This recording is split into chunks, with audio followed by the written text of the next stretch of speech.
नमस्कार दोस्तों, मैं हूं अर्पित और एक बार फिर से आपका स्वागत है। पिछले कुछ दिनों से नीतीश कुमार न केवल बिहार में बल्कि केंद्र की राजनीति में भी चर्चा का विषय बने हुए हैं। लेकिन आज तेजस्वी यादव ने बयान देकर राजनीतिक भूचाल ला दिया है। अगर नीतीश कुमार की बात करें तो उनके बारे में कहा जा रहा था कि वो न केवल केंद्र की सरकार से समर्थन वापस लेने जा रहे हैं बल्कि बिहार में भी आरजेडी के समर्थन से एक बार फिर से मुख्यमंत्री पद की शपथ लेंगे और डिप्टी सीएम बनेंगे तेजस्वी यादव। इन खबरों को समय समय पर बल भी मिल रहा था, क्योंकि अगर आप देखें तो बिहार में बिहार बिजनेस कनेक्ट 2024 का आयोजन बिहार सरकार की तरफ से ही किया गया था, जिसमें देश भर के बिजनेसमैन, बड़े बड़े बिजनेसमैन आए हुए थे बिहार में इन्वेस्टमेंट करने के लिए। लेकिन नीतीश कुमार ऐन वक्त पर इस महत्वपूर्ण इवेंट में नहीं पहुंचे, गैर हाजिर रहे। उनकी तरफ से बताया गया कि उनकी तबीयत खराब है, लगभग 2 दिनों तक वो किसी से भी नहीं मिले। लेकिन इसके बाद अचानक ही नीतीश कुमार अपनी प्रगति यात्रा पर चले गए, जो कि सरकारी कामकाज के प्रचार की यात्रा है, जिसे चुनाव की तैयारी माना जा रहा है।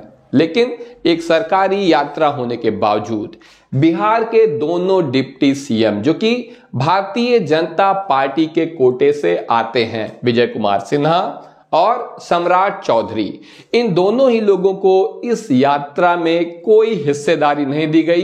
इस यात्रा से पूरी तरह से दूर रखा। भाजपा का कोई भी नेता इस यात्रा में शामिल नहीं है। इसीलिए कहा जा रहा है कि नीतीश कुमार भाजपा से दूरी बना रहे हैं और भाजपा का साथ छोड़ने जा रहे हैं। इसके बाद पूरे बिहार में ये पोस्टर लग गए कि नीतीश हैं सब पर 20। माना जा रहा था कि ये भारतीय जनता पार्टी के इन नेताओं की तरफ इशारा है जो स्वघोषित चाणक्य बने हुए हैं, गोदी मीडिया जिन्हें चाणक्य का दर्जा दिए हुए हैं पिछले काफी समय से।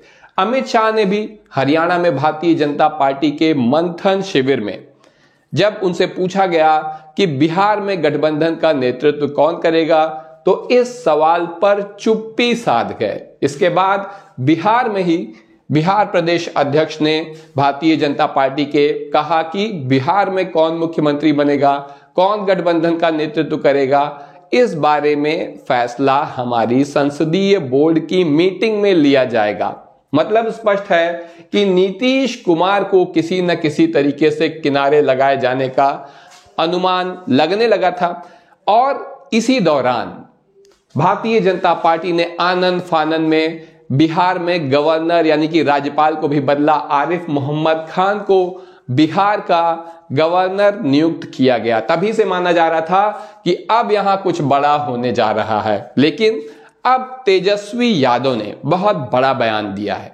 यह बहुत ही बड़ा बयान है, जिसमें यह कह रहे हैं कि नीतीश कुमार का नियंत्रण जेडीयू से छूट चुका है। क्या कहा है इन्होंने, आइए देखते हैं। कह रहे हैं कि नीतीश कुमार की पार्टी हाईजैक हो चुकी है। जनता दल यूनाइटेड के सांसद भारतीय जनता पार्टी से मिल चुके हैं और नीतीश का अब जदयू पर कंट्रोल नहीं है, जनता दल यूनाइटेड पर कंट्रोल नहीं है। मतलब स्पष्ट है इन बातों से कि खुद तेजस्वी यादव भी ये नहीं मानते हैं कि नीतीश कुमार भाजपा को छोड़कर उनके साथ आने जा रहे हैं।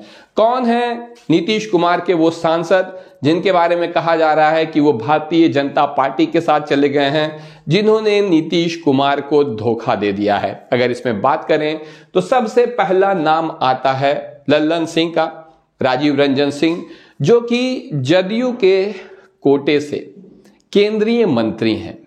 इसके अलावा दूसरा नाम है संजय झा का, जो कि जनता दल यूनाइटेड के राष्ट्रीय उपाध्यक्ष हैं। ये दोनों बहुत ही करीबी हैं नीतीश कुमार के, सबसे विश्वास पात्र नेता माने जाते हैं।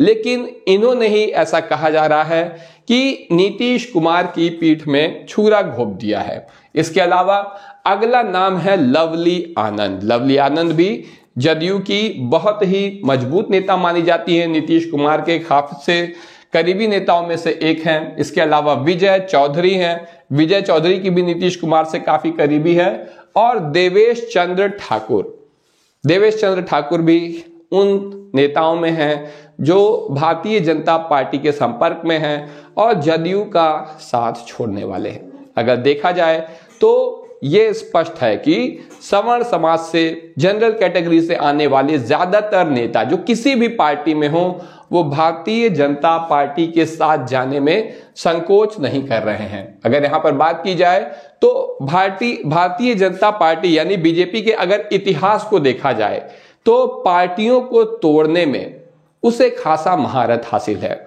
सबसे आखिरी जो एग्जाम्पल, सबसे ताजा तरीन जो एग्जाम्पल था वो शिवसेना का है, जहां पर उद्धव ठाकरे की शिवसेना को तोड़ दिया गया। उद्धव ठाकरे महाराष्ट्र के मुख्यमंत्री थे, लेकिन एकनाथ शिंदे पार्टी तोड़कर भारतीय जनता पार्टी के साथ आ गए और इस कदर साथ आए कि न केवल वो खुद मुख्यमंत्री बने, बल्कि उद्धव ठाकरे की जो पार्टी हुआ करती थी शिवसेना, उसका नाम निशान सब कुछ छीन लिया। आज उद्धव ठाकरे दर दर की ठोकरें खाने लायक स्थिति में आ गए हैं राजनीति में, क्योंकि उनके पास अपनी पार्टी का नाम भी नहीं है, निशान भी नहीं है, सब कुछ शिंदे के पास जा चुका है। इसके पहले भारतीय जनता पार्टी ने तब मध्य प्रदेश में कांग्रेस को भी तोड़ दिया था जब कांग्रेस चुनाव जीतकर मध्य प्रदेश में सरकार बनाई थी और कमलनाथ मुख्यमंत्री बने थे। लेकिन कुछ ही दिनों बाद ज्योतिरादित्य सिंधिया के नेतृत्व में कांग्रेस का एक बड़ा धड़ा टूटकर भारतीय जनता पार्टी के साथ चला गया और यहां पर एक बार फिर से शिवराज सिंह चौहान मुख्यमंत्री बन गए। ऐसे में आप देख सकते हैं कि भारतीय जनता पार्टी के लिए ये कोई बड़ी बात नहीं है किसी पार्टी को तोड़ना, और अब खतरा मंडरा रहा है जनता दल यूनाइटेड पर, नीतीश कुमार पर। आप देख सकते हैं एक बार फिर तेजस्वी यादव ने क्या कहा है। उन्होंने कहा है कि अब नीतीश चाहकर भी पाला नहीं बदल सकते हैं। खुद तेजस्वी यादव का ऐसा मानना है कि अगर नीतीश कुमार चाहे भी, क्योंकि उन्हें भी डर सता रहा है कि भारतीय जनता पार्टी उनकी पार्टी को तोड़ना चाहती है। इसके पहले जब नीतीश को ऐसा खतरा हुआ है वो हमेशा सही समय पर भांप जाते थे और पाला बदलकर आरजेडी के साथ जाकर सरकार बना लेते थे। ऐसा उन्होंने कई बार किया है। लेकिन खुद तेजस्वी यादव का कहना है कि अब नीतीश कुमार चाहकर भी पाला नहीं बदल सकते, पार्टी पर उनकी पकड़ ढीली पड़ चुकी है। आधे से ज्यादा नेता भारतीय जनता पार्टी के संपर्क में हैं। इसका मतलब स्पष्ट है कि नीतीश कुमार खतरे में है। लेकिन मैं आपसे कहना चाहूंगा, नीतीश है सब पर 20, इस बात को मैं मानता हूं। 20 साल से मुख्यमंत्री हैं, किसी के एहसान से नहीं है, अपने बल पर, अपनी काबिलियत पर हैं और आगे भी रहेंगे। इस बारे में आपका क्या कहना है कमेंट सेक्शन में जरूर बताएं। वीडियो को लाइक करिए। अगर पहली बार चैनल पर आए हैं तो सब्सक्राइब करना मत भूलिए। अभी के लिए बस इतना ही। धन्यवाद।